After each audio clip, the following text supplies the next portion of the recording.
All right, I don't know about you guys, but I am pumped to be here today. Woo, woo, woo. Yeah. So today I'm gonna show you guys the levers that you get to pull that can make what you sell more valuable without actually changing your product itself, okay?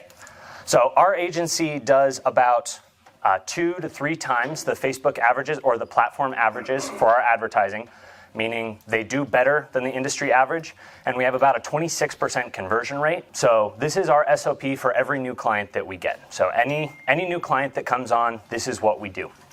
So what makes something valuable is not just the thing itself, it's also the people that you sell it to. So there was this kid that had this really old beat up car, and he was like, "Dad, I want to sell it and get a newer one." So his dad's like, "All right, go ahead and take it to the dealership, see how much they'll give you for it."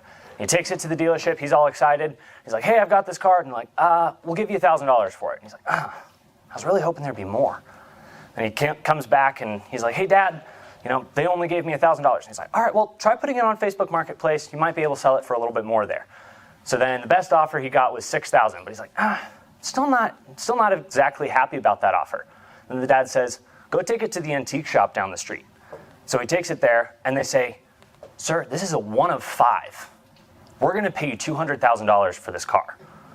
So the car didn't change at all. It actually probably went down in value for him how much he drove it, but the person that he was selling to made it all the more valuable, right?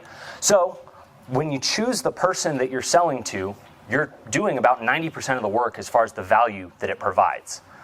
So when you nail your avatar, there's plenty of benefits. In addition to being able to charge a fair price, you also, in this context, you're gonna get better referrals. How many of you guys have met somebody that sells B2B and they're like, you walk up and you say, "Hey, who's your ideal client? Like, who do you sell to?" And they're like, "Businesses." It's like, okay, like small, large? No, just businesses in general. Like, okay, like any area, like nobody's coming to my mind, right? And we accept it because it's B2B. But imagine a B2C person says that. It's like, "Hey, who's your ideal client?" "People." "Any age range?" "No, just people in general." It's like, okay, well, I'm not going to refer you to every person that I know.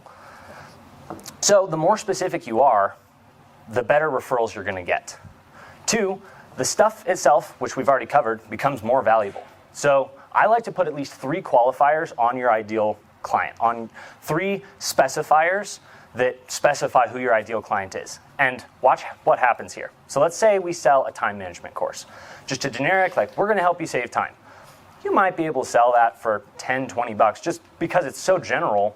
It's not very valuable except for the people that know that they need time management. But let's put 1 qualifier on there. Let's say time management for sales professionals. How much do you think you could charge for that? You could probably charge about more like $500 for that. So that's a 50x in price just by saying salespeople instead of just the general public, right? All right, now let's add another qualifier on there because I like 3.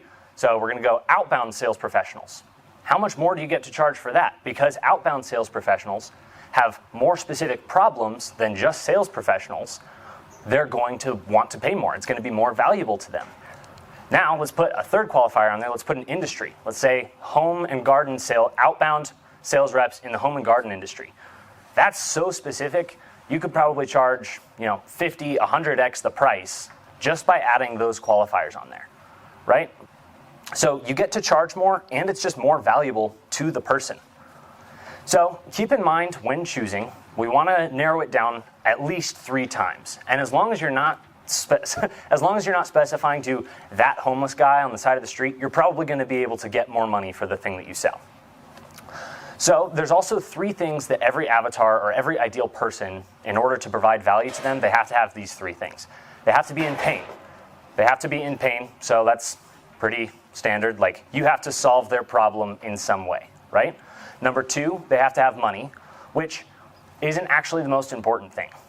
It might seem like it's the most important, but if I had the keys to your dream car and I said, "I'll give this to you for $2,000, no one in here is going to be like, "I don't have the money for that $2,000 Lamborghini." It's like, you're going to find the money. You're going to ask your weird Uncle Steve. You're going to open up a credit card. You're going to find a way because of how valuable it is. Same goes with what you sell. If it's more valuable than the price that you're charging, they're going to want to buy and they're going to find a way to get the money. And then the third way is you have to have a means of contact. So they have to be in pain, they have to have money, they have to have a way to contact them. If you don't let them know about the stuff you sell, they're not going to know about the stuff you sell, and they're not going to be able to buy. Now, the more specific you are, that's going to help with each one of those problems. So the next part of this is the meat of the topic. If you listen to nothing else, listen to this. Do you have a question? Go for it. It's a clarification. You were talking about the person has to be in pain. Oftentimes, stuff what you have to end up doing is creating pain. Because they may not. One of the hardest things I always found was in selling to people is that if everything is going relatively smoothly, then they feel no obligation, they feel no need, whatever. Right. But when they're desperate and, all the doors open up and you're welcomed in like, the hero conquering Exactly. hero. But sometimes you really have to create the pain in the sense of not creating it, but pointing it out. Exposing it. where That's at. Right. Just like the government. Create problems to solve problems, right? Government is just the problem. That's different. And that's a great example. And in your industry, or Jacob, he deals with credit card payments and credit card fees, right? And so a lot of times people don't know how much they're losing. They're like, you know what? I'm happy with my credit card processor. And he's like, hey, can I just do a comparison? They're like, okay. He's like, hey, I can save you $40,000 a year. Does that sound better? It's like, yeah, I think that sounds great.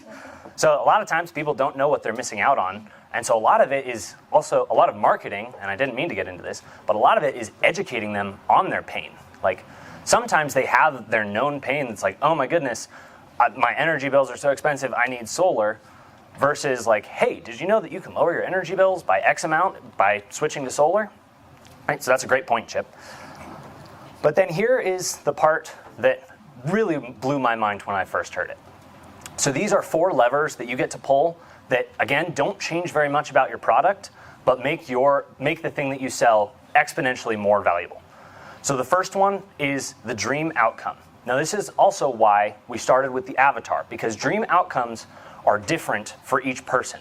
For example, your outbound sales rep, their time management dream outcome is going to be, I want to find a way to go out and prospect more. Like I want to be more efficient with the back-end paperwork that I have to do. I want to be more efficient with my office job so that I can go out and prospect more.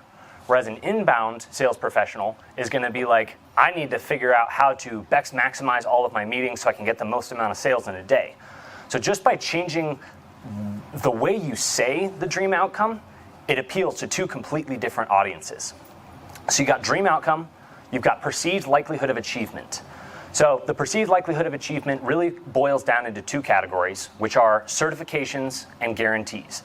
With certifications, how much more confident are you if somebody has a certification to practice law versus the guy on the side of the road that's like, hey, I'll file your divorce for you. Like, you have a much higher perceived likelihood of achievement with the guy that has been doing it longer, has a certification, right?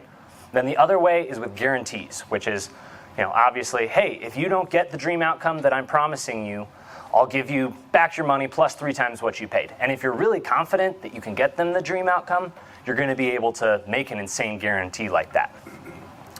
So we got dream outcome, perceived likelihood of achievement, and then we've got time delay. So time delay, although it can double as a perceived likelihood of achievement, if you say, I'll get your dream outcome in 14 days, it sounds like you've done it before. You know it's going to take exactly that long, but that's not the main reason.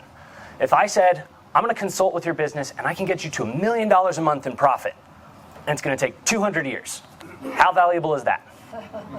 Now, how much more valuable is it if I say, I can coach you to get $1 million in profit by the end of this year? How much more valuable is that? Just by changing the amount of time that it takes, it becomes more valuable. So we've got dream outcome, perceived likelihood of achievement, time delay, and then the last one is without effort and sacrifice. Obviously, the more the client has to sacrifice and the more effort they have to put in, the less valuable something is. So take personal trainers, for example. It's still valuable, what they sell, but think about how much effort the client has to put in. They have to eat right.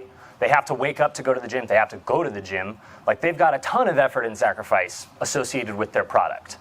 But imagine this personal trainer walks up and he's like, hey, Miss Johnson, I've got this program, you just pay me this much, and in 6 months you're just going to look down and you're going to fit back into your high school jeans. You're not going to have to eat right. You're not going to have to wake up early to go to the gym. You don't even have to go to the gym. It's like, I take care of all of that for you. How much more valuable is that just because he's doing the effort instead of her, right? So you got dream outcome, perceived likelihood of achievement, in time delay, and without effort and sacrifice. So the way that I like to put this, that's sort of the components of your offer. And the way I like to order them when you're telling people what you do, so they say, hey, what do you do? I like to say, I do dream outcome, in time delay, without effort and sacrifice, because perceived likelihood of achievement. So because I have a certification, or the other would be or else perceived likelihood of achievement, which would be, you'll get dream outcome, in time delay, without effort and sacrifice, or I'll cut off my left arm.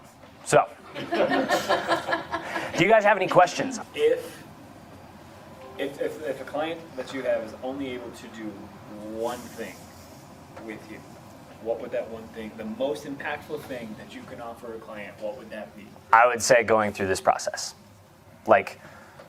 That's honestly the majority of what we do, is honing in the avatar, honing in the your offer, what you're selling, making sure that's as valuable as it could be. Because at the end of the day, anybody can click buttons on a computer and post social media content and get something out on Facebook. But not everybody knows how to make what they sell valuable. That's a great question. So so how long does it take for you to take somebody through going through that if you get with them and go? I would say it depends on the client. Sometimes it's like an afternoon. We just sit down for 2 hours and walk through this. I'm like, all right, how confident are you that you can provide this dream outcome? Okay, well then we probably don't want to do a guarantee because you're not confident that you can provide it. So sometimes it takes up to a week, but generally it's just an afternoon. Sit down on a Zoom call and go through it. Cool. Anything else? Cool. Sweet. Thank you.